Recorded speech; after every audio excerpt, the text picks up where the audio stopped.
Então vamos para o momento da palavra, né? Vamos para a nossa série Mais que Vencedores, que o tempo é corrido, e nós vamos deixar para recolhermos dízimos e ofertas, para que você adore a Deus também com o teu dízimo e a tua oferta no final do culto. Amém? E é isso, irmãos, essa série aí já vem se estendendo durante um tempo, e na verdade essa frase aí foi tirada lá do texto de Romanos, capítulo 8, versículo 37, o apóstolo Paulo fazendo a recomendação, né, para os romanos, pessoal lá de Roma. Ele vem descrevendo diversas coisas ali no capítulo 8, e aí vem falando, né, sobre alguns problemas, adversidades, dificuldades, né, que o povo de Deus estaria sofrendo. Porém, no versículo 37, ele tem essa boa notícia aí para a gente, olha. Em todas essas coisas, gente, ó, por mais que vocês estejam passando por dificuldades, problemas e tal, em todas essas coisas, porém, nós somos mais que vencedores, mas pelo nosso mérito ou não? Não, né? Porque se fosse por causa de nós, irmãos, não seríamos capazes de nada, mas por meio daquele que nos amou, Jesus Cristo, aleluia. Porque ele venceu, então, logo nós vencemos também junto com ele, né? E eu tirei aqui uma frase desse versículo aqui, que é o seguinte, olha: o título mais do que vencedores são daqueles que já venceram, mesmo sem guerrear. Você entende que a batalha já foi vencida pelo Senhor Jesus? O nosso problema já foi vencido na cruz, seja ele qual for o problema. Eu não sei se você sabe disso, mas quando o Senhor Jesus ele foi para a cruz, ele levou todos os nossos problemas junto com ele. E principalmente o problema do pecado. Porque se ele resolveu o problema do pecado, então todos os outros problemas estavam ali, ó, sendo crucificados junto com ele. E agora nós temos acesso à vida eterna através de Jesus. E sabe, em algum momento, quando o povo de Israel estava passando por algumas dificuldades, e o rei Josafá estava ali pedindo orientação a Deus, sabendo que o exército dele não estava lá, essas coisas, sabe, que tinha tudo para morrer, tinha tudo para que o povo acabasse ali naquela guerra. E aí a gente vai ver que o título de mais que vencedores são daqueles que já venceram mesmo sem guerrear. Vamos ver o que aconteceu. O que Deus falou para Josafá? Deus disse o seguinte, olha: Josafá, fica tranquilo. Vocês não precisarão lutar nessa batalha, aleluia. Mas olha o que ele diz, olha: tomem suas posições. Então, irmão, na batalha, eu e você vamos ter que nos posicionar de alguma forma. Nós vamos ter que nos posicionar de alguma forma, de modo que as coisas aconteçam. E aí, ó, permaneçam firmes e vejam o livramento que o Senhor lhes dará. Ó Judá, ó Jerusalém, ó Peniel, aleluia. É esse o livramento que o Senhor vai nos dar se nós tomarmos as nossas posições e permanecermos firmes. Então, não tenham medo e nem desanimem. Sabe, porque quando você vê aquela dificuldade, quando você vê o exército inimigo vindo, fazendo aquele barulho, fazendo aquela arruaça, de repente o coração começa a temer, né? Mas a palavra de Deus para a gente é o seguinte, ó: não tenham medo e nem desanimem. E ao contrário, olha, saiam para enfrentá-los amanhã. Por quê? Porque o Senhor estará com vocês, aleluia. Então, irmão, não fique com medo, não. Não fique com medo. Não fique com medo, porque, na verdade, Paulo já nos avisou que em todas as coisas nós somos mais do que vencedores. E se nós somos mais do que vencedores, nós vamos começar a falar sobre esse tópico aqui, olha. Todo vencedor tem um propósito. Você sabia disso? Que nada é por acaso, nada é de uma hora para outra, tudo tem um propósito. E aí eu fui pegar, né, no dicionário a descrição para ver o que era o propósito. E o propósito é o seguinte, olha, é uma missão, ou aquilo que se busca alcançar, um objetivo, uma finalidade, ou um intuito.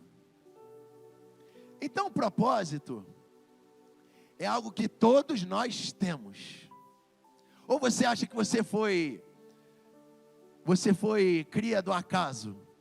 Você acha que você nasceu, você acha que sua mãe ficou ali com você 9 meses na barriga, ou 8, né? Não sei se de repente você nasceu prematuro, eu não sei, mas você acha que você estava na barriga da sua mãe à toa?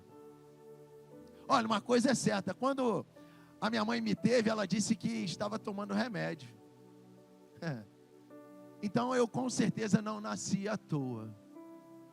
E eu queria que você saísse daqui hoje com essa consciência de que você não nasceu à toa. Você não está no mundo à toa. Você tem um propósito, você tem uma missão, você tem um objetivo, você tem uma finalidade. Essa é a certeza que eu quero que você saia daqui hoje. Você não nasceu para ser um derrotado. Afinal de contas, nós estamos falando que nós somos mais do que vencedores. Mas para que nós sejamos mais do que vencedores, nós temos que ter muito dentro de nós a convicção de que nós temos um propósito. Amém? Você está comigo nessa?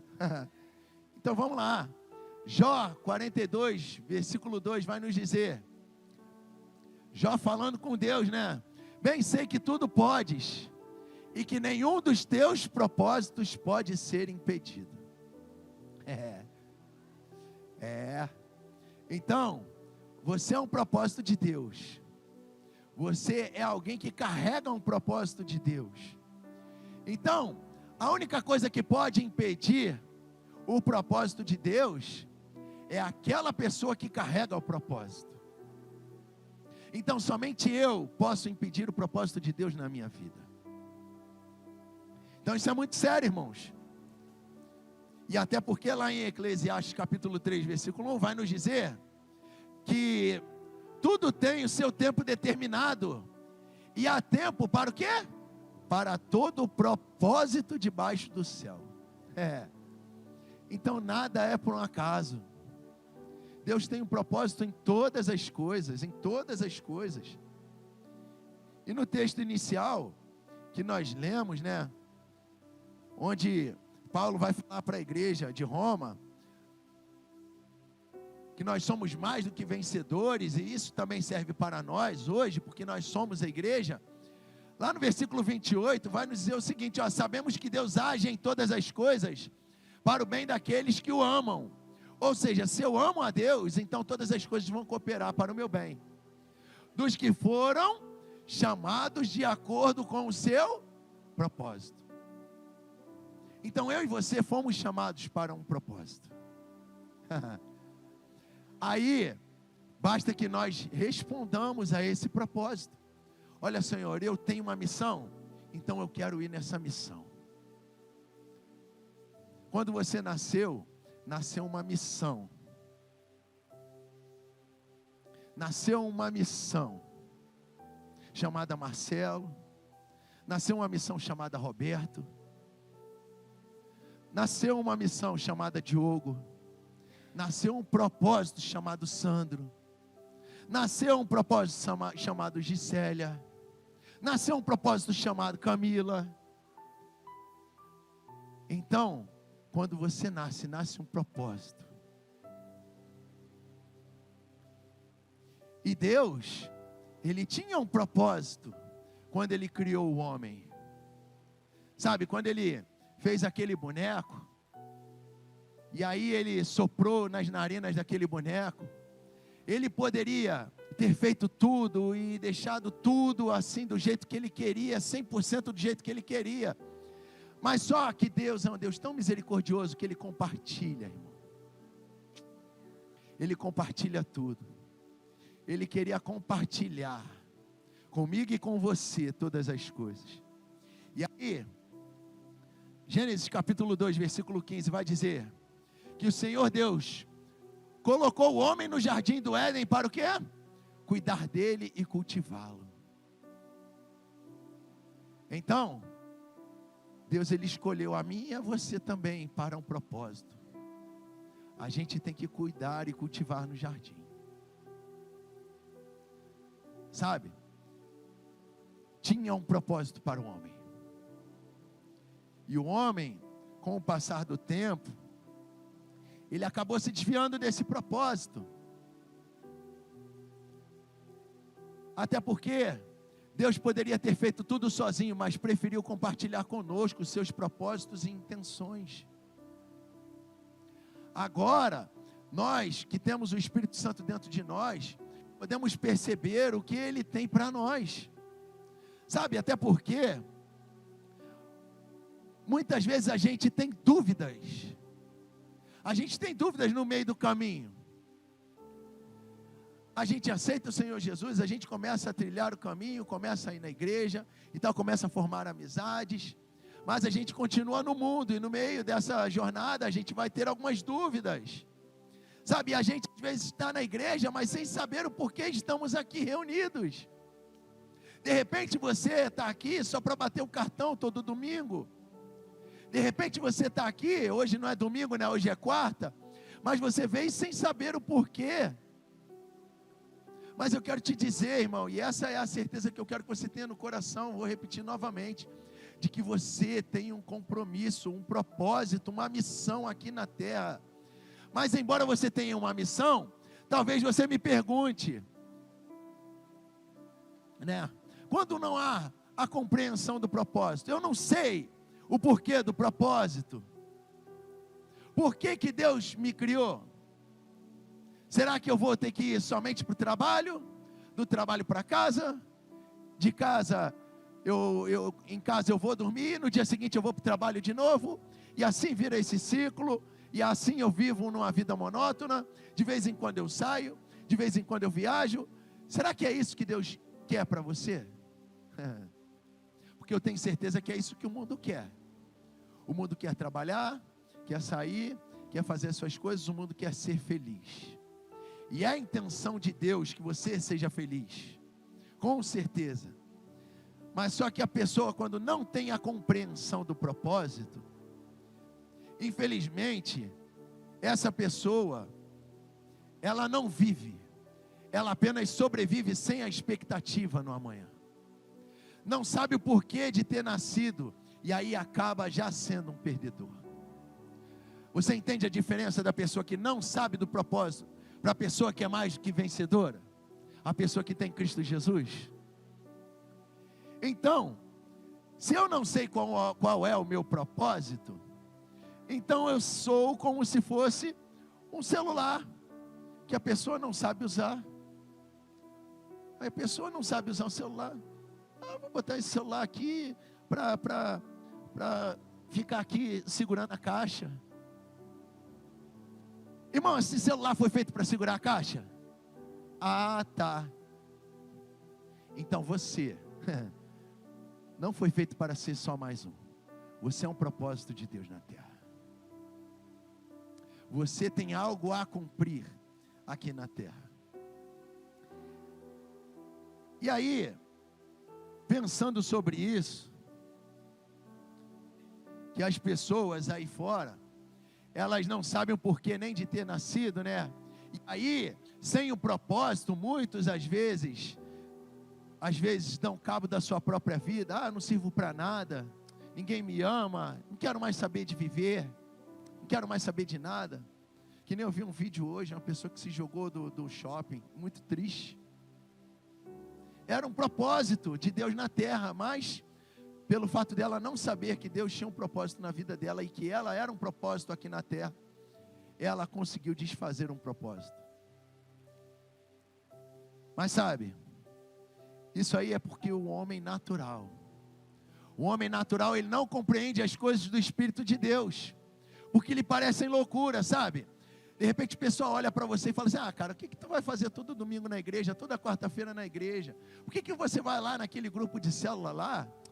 Ficar ouvindo as pessoas falando, você, está perdendo tempo. As pessoas devem falar isso, devem pensar isso.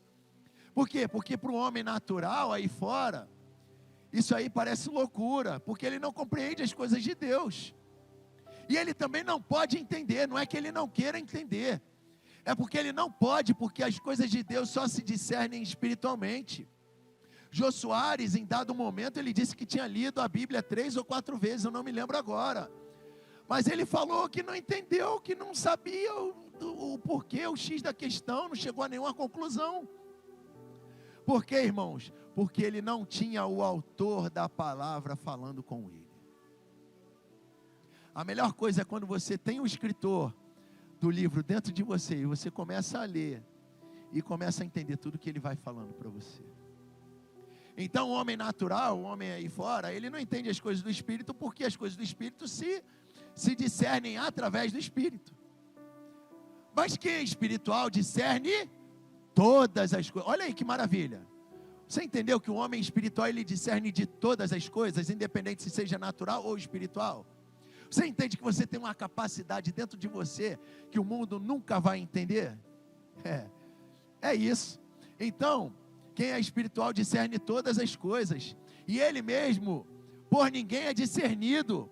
Ou seja, o mundo não consegue te entender mesmo não, pois quem conheceu a mente do Senhor para que possa instruí-lo? Nós, porém, temos a mente de Cristo, aleluia. Então, irmãos, o mundo, ele não sabe.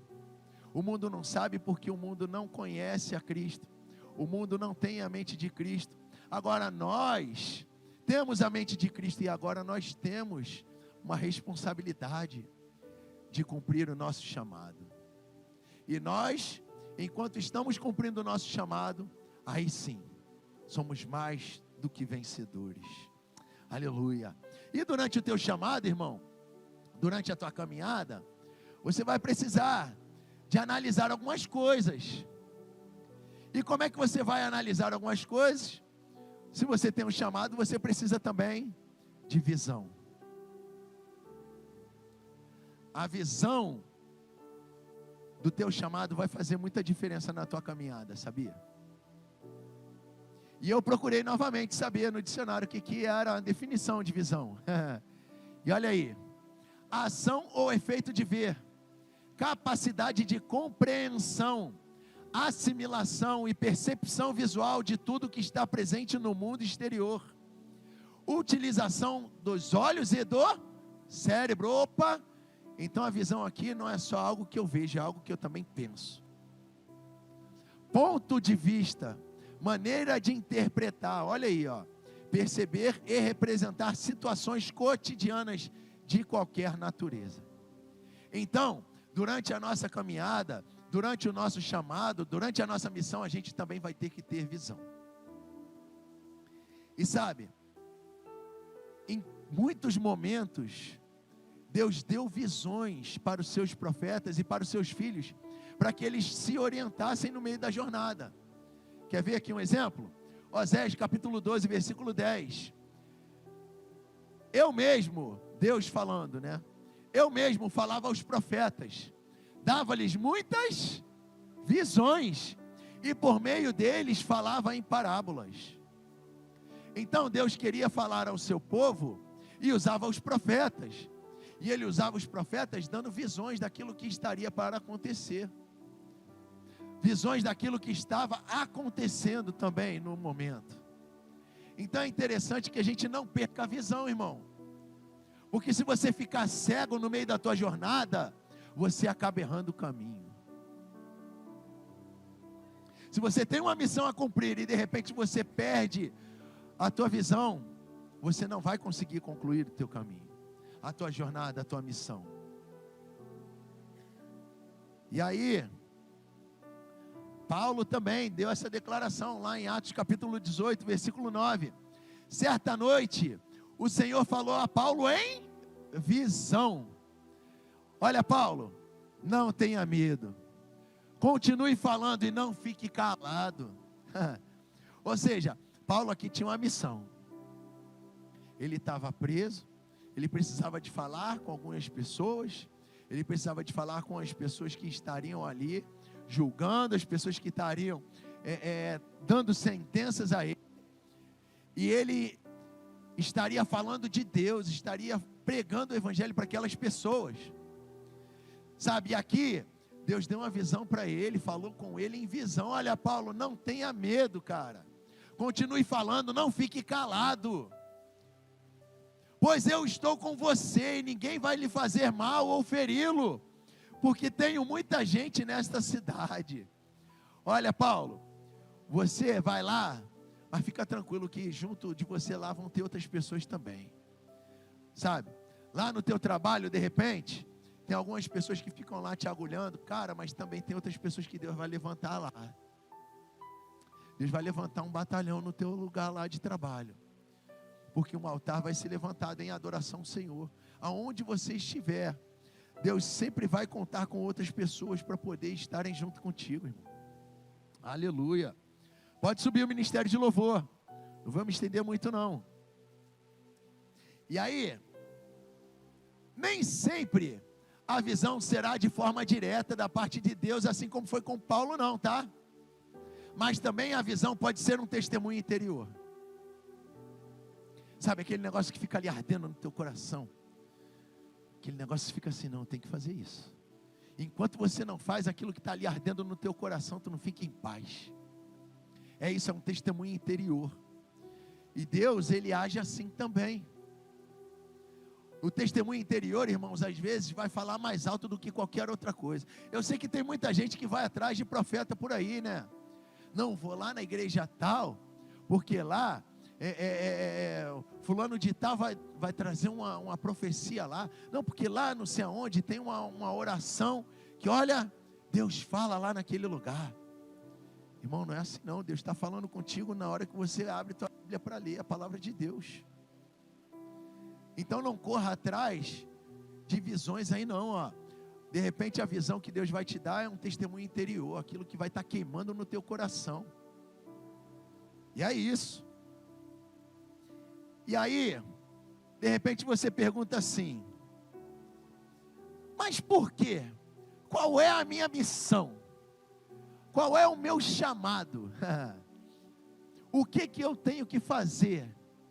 Eu não sei qual é o meu chamado. Sabe, irmão, enquanto a gente estiver aqui na terra, nós vamos estar a cada dia aperfeiçoando o nosso chamado.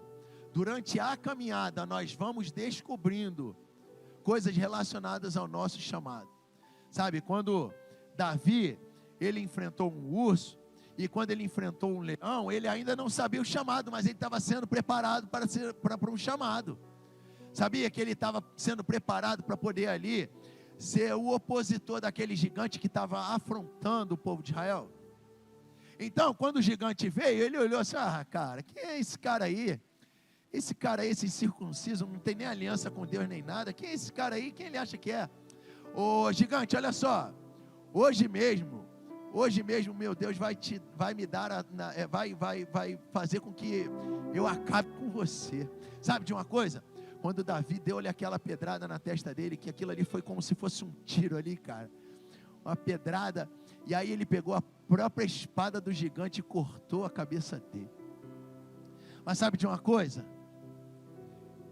Ele foi descobrindo o propósito dele durante a caminhada. E o propósito de Deus, irmão, você vai descobrindo durante a tua caminhada. O que você tem que fazer? O que você tem aptidão para fazer? Se você tem aptidão em alguma coisa, tenha certeza, é disso que Deus vai te usar aqui na obra dele, na casa dele, na igreja em geral. A aptidão que você tem lá no teu trabalho, sabe? Aquilo que você faz bem, aquilo que você faz contas, ou você administra bem, ou você faz qualquer outro tipo de coisa manual, ou alguma coisa. Cara, Deus vai te usar naquilo que você tem habilidade para fazer. E o seu chamado, eu sei que de repente as pessoas pensam assim: ah, cara, o meu chamado é aquele, né, que Jesus disse, né, ide por todo mundo e pregar o evangelho a toda criatura. Beleza, esse é um chamado universal para todos. Mas eu e você temos um chamado específico. Eu e você temos um chamado específico. E aí, a certeza que nós vamos ter a respeito desse chamado específico está lá em Isaías 43, versículo 7. Que vai nos dizer que a todos os que são chamados pelo meu nome, ou seja, nós somos filhos de Deus, amém? Se nós somos filhos de Deus, se nós somos cristãos, se nós somos pequenos cristos, então Ele está dizendo aqui para nós, ó, a todos que são chamados pelo meu nome, eu os criei para a minha glória, eu os formei e também os fiz. Aleluia. Então, irmão, um chamado aqui, ó, um chamado de Deus para mim e para a tua vida. Nós fomos criados para manifestar a glória de Deus, a ponto das pessoas olharem para mim e para você e dizerem: lá vai um homem de Deus, uma mulher de Deus. Irmão, durante a nossa caminhada nós vamos aprender o que nós vamos ter que fazer no nosso chamado. Sabe, eu quando comecei na igreja, entrei na igreja com 7 anos de idade, sempre gostei de bateria, sempre gostei de tocar bateria. Entrei na aula com 12 anos, comecei estudando bateria, né, e tocava na igreja e tal. Com o passar do tempo, comecei a me interessar por outras coisas, por evangelismo, sabe, precisavam de mim, eu estava ali. Mas eu não quero falar de mim não, eu quero dar aqui um exemplo genérico, que ele cresça, que eu diminua. Mas eu quero te dizer o seguinte, que quando você está na caminhada, você vai começando a ver os sinais. Existem sinais que vão te orientar. E quando eu pensei que não, irmãos, eu estava sendo levantado diácono. E quando eu pensei que não, eu estava sendo levantado evangelista. E quando eu pensei que não mesmo, porque eu nunca me achei capaz, eu estava sendo levantado a pastor.